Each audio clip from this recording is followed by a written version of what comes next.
Now we must continue our story. In the aftermath of the distribution of Jekyll Juice, the age of superhumans had arrived, and Captain Tuffarm was the only one that could, in theory, attempt to stop the chaos.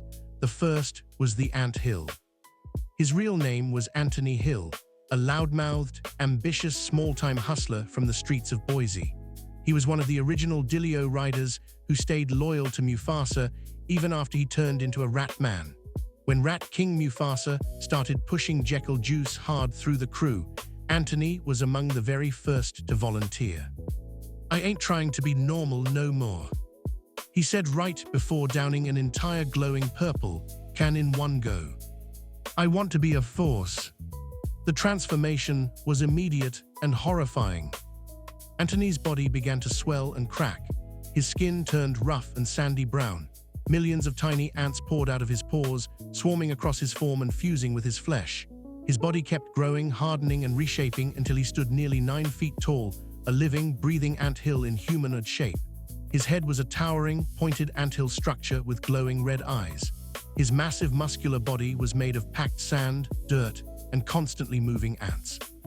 Entire colonies lived inside him, building tunnels through his form.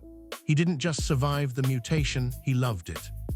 Now going by the anthill, he can command swarms of ants, tunnel through the ground at incredible speeds, and regenerate by absorbing more dirt and insects. He feels no pain. In fact, he claims the constant crawling inside his body feels kinda nice. The first confrontation. Captain Tuffarm got the call in the middle of the night. A giant sand monster was tearing up an entire city block, declaring it anthill territory for the Dilio riders. When Tuffarm arrived, the anthill was standing proudly in the middle of a destroyed parking lot, ants pouring out of his body in black waves. "Craig, my guy." The anthill boomed, his voice sounding like it was echoing from deep inside a cave. "You came, look what your pops gave me. This Jekyll Juice is the real deal, baby." Tuffarm hovered in the air, staring in disbelief at the towering anthill creature wearing shredded Dilio rider's gear. "Anthony, what the hell did you do to yourself?" The anthill laughed, a deep rumbling sound that shook the ground. Thousands of ants poured from his mouth as he spoke. "I upgraded, man, no more being a nobody. Now I'm an ecosystem. I got millions of soldiers inside me. You should try some, bet it would fix that weak little right arm of yours." Tuffarm's eyes narrowed. "This stuff is poison. Mentalian is using it to destroy the world, and you're helping him." The anthill slammed a massive sandy fist into his own chest, sending a shockwave of ants exploding outward. "Destroy? Nah, we're evolving it. Your old man's vision is coming true. Soon everybody's gonna be special, and if a few people turn into monsters." He shrugged, causing dirt to cascade off his shoulders. "That's just the price of progress." Captain Tuffarm clenched his fists, left arm bulging with muscle, right arm stretching out like a whip. "I'm not letting this continue, Anthony." The anthill grinned, red eyes glowing brighter as ants began forming into massive claws around his hands. "Then come stop me, hero." The two titans clashed in the middle of the street, one a sleek alien superhero, the other a walking, talking colony of destruction. Lasers met swarms, elastic fists slammed into living sand. The battle was chaotic, brutal, and only the beginning of what Jekyll Juice would unleash on the world. The second mutated human was the beehive. His real name was Bari Hins, a loud, hyperactive Dilio rider from Garden City who was always buzzing around looking for the next big thing. When Rat King Mufasa started distributing Jekyll Juice, Bari was one of the first in line. "I don't want to be strong," he said with a wild grin. "I want to be everywhere." He chugged 2 full cans back to back. The transformation was fast and extremely unpleasant. Bari's skin turned bright yellow and black. His head swelled and reshaped into a massive, elongated beehive structure, complete with hexagonal patterns and thousands of live bees constantly crawling in and out of it. His body became muscular and armored in dark bee-like segments with yellow boots and wristbands. His voice now carried a constant low buzzing undertone. He didn't just gain bee powers, he became a living hive. Now known simply as the beehive, he can command massive swarms of bees, fly short distances by vibrating his body at high speeds, shoot venomous stingers, and produce thick honey-like substances that can trap enemies or heal allies. The bees inside his head give him enhanced senses and collective intelligence. Unlike the anthill, Bari fully embraced the absurdity. The swarm arrives. Captain Tuffarm was still recovering from his fight with the anthill when reports came in.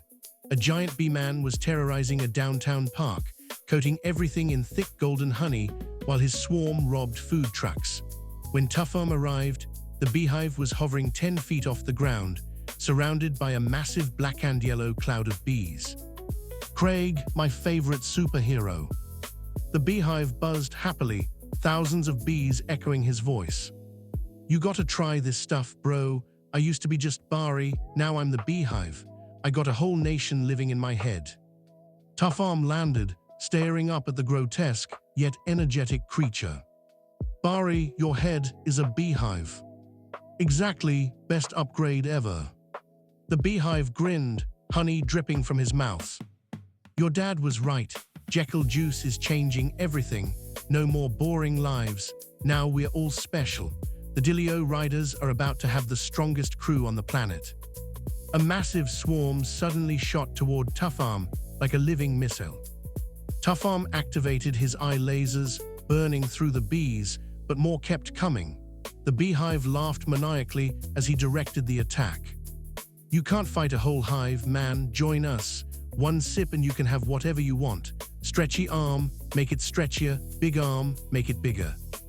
Captain Tuffarm blasted the beehive with a powerful laser shot, knocking him back, but the villains simply shook it off as bees rushed in to repair the damage. "This isn't evolution," Tuffarm growled. "This is madness." The beehive's hive head pulsed as millions of bees poured out. "Nah, this is the future, and it's already too late to stop it." The third one was Belenger. His real name was Brett Langer, a hot-headed, steroid-using enforcer for the Dilio Riders. Brett was always trying to prove he was the toughest guy in the crew. When Rat King Mufasa started handing out Jekyll Juice like candy, Brett stepped up immediately. "I don't want no fancy powers," he growled. "Just make me stronger." He drank 3 cans in a row. The mutation hit him like a freight train. Brett's body exploded with muscle, turning him into a towering pink-skinned powerhouse. But the Jekyll Juice gave him one of the worst side effects yet. His jaw and chin began growing uncontrollably. What started as a strong jaw quickly became a grotesque, elongated, drooping chin that hung down almost to his chest like 2 thick, fleshy tusks. His teeth sharpened, and one of his eyes grew slightly larger than the other, giving him a permanently unhinged, angry look. He didn't become a balanced fighter. He became a walking disaster. Now known simply as Belenger, he possesses immense raw strength and durability, but his massive hanging chin throws off his balance. He often trips over it or uses it like a wrecking ball in fights. The chin is also extremely sensitive. Hitting it causes him blinding pain, but it's also surprisingly tough. Despite the obvious deformity, Belenger loves his new form. He thinks he looks like a terrifying monster and constantly flexes and roars at people. The rampage Captain Tuffarm was patrolling the city when he heard the commotion, cars being thrown, people screaming, and a deep, rage-filled voice yelling Belenger. When Tuffarm arrived at the scene, he found a pink mountain of muscle flipping over a delivery truck. The man's long chin swung wildly as he moved. Belenger noticed him immediately. "You, pretty boy with the stretchy arm." He roared, spit flying from his massive underbite. "You here to stop me? Come on then." Tuffarm hovered in the air, staring at the grotesque powerhouse. "Brett, is that really you? It's Belenger now," he shouted, pounding his chest. "Your daddy's juice made me a god. Look at these muscles. The only problem is this damn chin keeps getting in the way, but I'm still the strongest one here." Belenger charged forward, swinging his huge fist.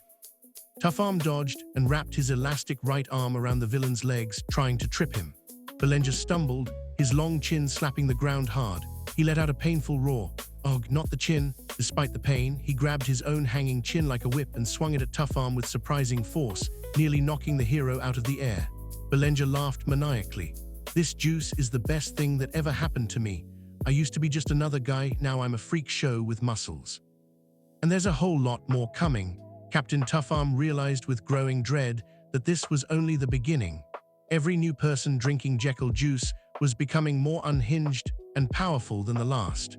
As Belenger charged again, chin swinging like a fleshy wrecking ball, Tuffarm knew the streets were no longer safe.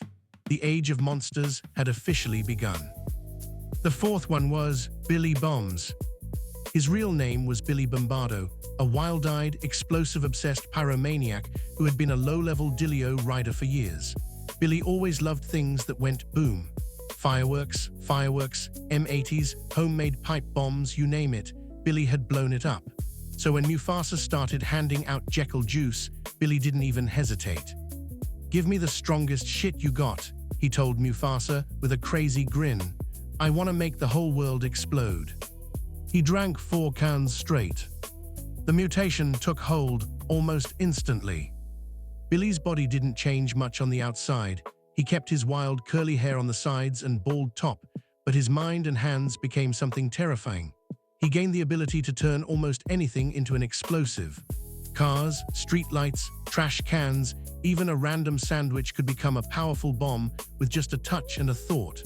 The more dangerous or complex the object, the bigger the explosion. Now going by Billy Bombs, he struts around in a brown jacket with grenades hanging from his belt like fashion accessories.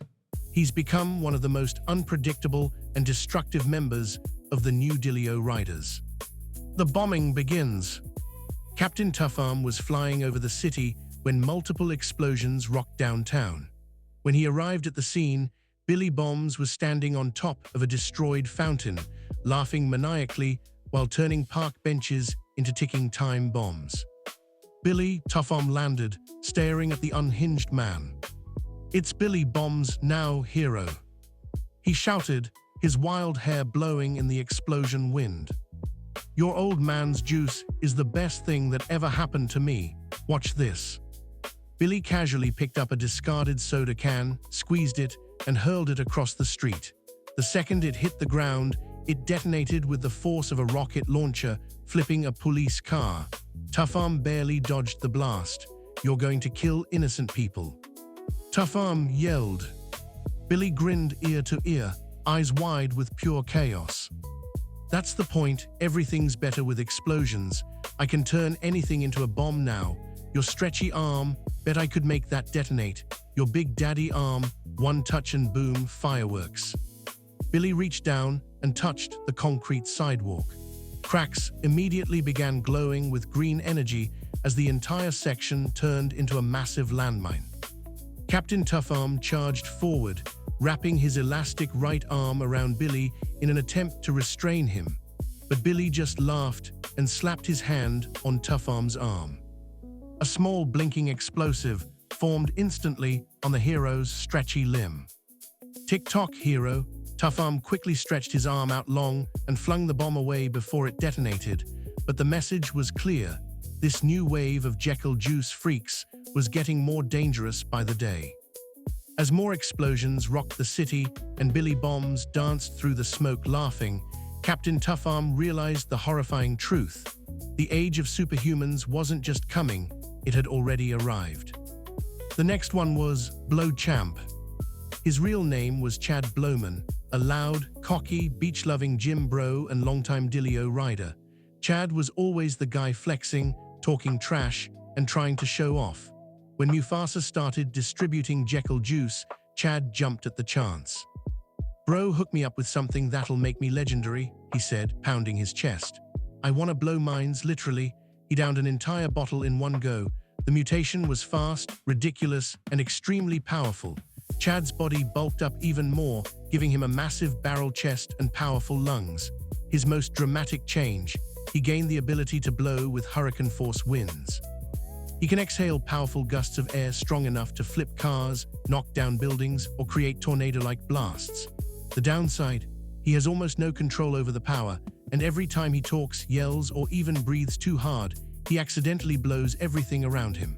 Now calling himself BlowChamp, he struts around shirtless, wearing cargo shorts and a permanent cocky grin, constantly flexing and blowing on things for dramatic effect. The showdown. Captain Tuffarm was already exhausted from fighting the anthill and billy bombs when new reports came in. A shirtless, muscular man was literally blowing away an entire neighborhood. When Tuffarm arrived, BlowChamp was standing in the middle of a destroyed street, laughing as he blew a powerful gust that sent a police car tumbling end over end. "Yo, stretchy arm," BlowChamp yelled, accidentally blasting Tuffarm backward with the force of his voice. "Check this out, bro." He took a deep breath and blew directly at the ground, creating a massive sandstorm that whipped around them. Ants from the anthill's earlier fight went flying everywhere. Tuffarm shielded his face with his elastic arm. "Chad, you drank the juice too." "Hell yeah, I did." BlowChamp flexed, then accidentally blew his own shorts halfway down before quickly pulling them back up. "This is the best shit ever. I can blow as hard as I want now. Watch this." He took a massive breath and unleashed a focused hurricane blast straight at Tuffarm. The hero was launched backward, crashing through a wall. BlowChamp laughed loudly, which caused another uncontrolled gust that shattered nearby windows. "Your dad was right, man. This world's about to get blown away. The Dilio Riders are unstoppable now."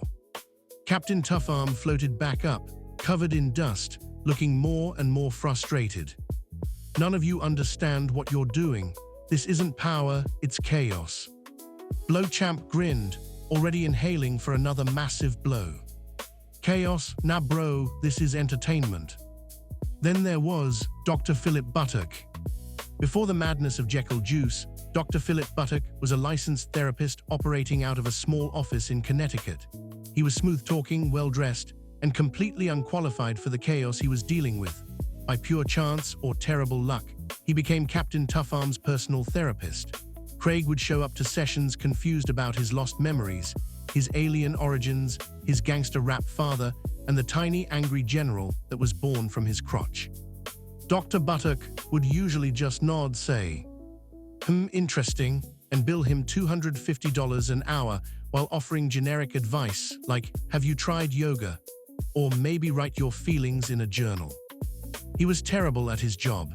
When rumors of Jekyll Juice started spreading and superhumans began popping up everywhere, Dr. Buttock saw an opportunity. He thought the purple liquid could finally make him the brilliant, confident, groundbreaking therapist he always believed he could be. "I just need a little enhancement," he told himself, staring at the glowing can. He drank it. The results were immediate and catastrophic. His head didn't just grow, it transformed. The top of his skull swelled and reshaped into a large, smooth, pink, perfectly formed human butt, complete with cheeks. The rest of his body stayed relatively normal, though his pants now had convenient but shaped holes at the ankles for some reason. He kept his smug face and professional demeanor, but now had a giant ass sitting on top of his head like a fleshy crown. He walks around in his signature light blue zip-up jumpsuit, barefoot, proudly displaying his new cranial feature. He claims it gives him a better perspective on life and improved intuition from both ends. The session. Captain Tuffarm tracked him down after hearing reports of a therapist with a butt on his head handing out Jekyll Juice prescriptions. He found Dr. Buttock sitting behind his desk, calmly sipping coffee, while his headbutt jiggled slightly with every movement. "Craig, my favorite patient," Dr. Buttock said with a wide smile. "I see you're struggling with the changes in your life. Would you like to schedule a session? I'm offering a special post-Jekyll Juice identity crisis discount." Tuffarm stared in disbelief. "Doc, what the hell happened to your head?" Dr. Buttock proudly patted the large pink butt on top of his skull. "Magnificent, isn't it? The juice gave me what I always lacked, balance. 2 cheeks, 2 perspectives. I'm a much better therapist now. Would you like to lie down on the couch? We can process your father turning into a rat together." Tuffarm pinched the bridge of his nose. "You're giving people this stuff. Only to those who need personal growth." Dr. Buttock said, completely serious, "I've already helped 17 patients achieve unique self-actualization." He leaned forward, and the butt on his head let out a tiny, awkward fart sound. "See, even my head agrees with me." Captain Tuffarm slowly backed toward the door. "I'm going to stop this." Dr. Buttock just smiled smugly. "Good luck, Craig. In my professional opinion, you're going to need a lot more therapy. Hero Captain Tuffarm might need some help, but who? Perhaps this Jekyll Juice isn't only creating villains, there has to be other heroes somewhere.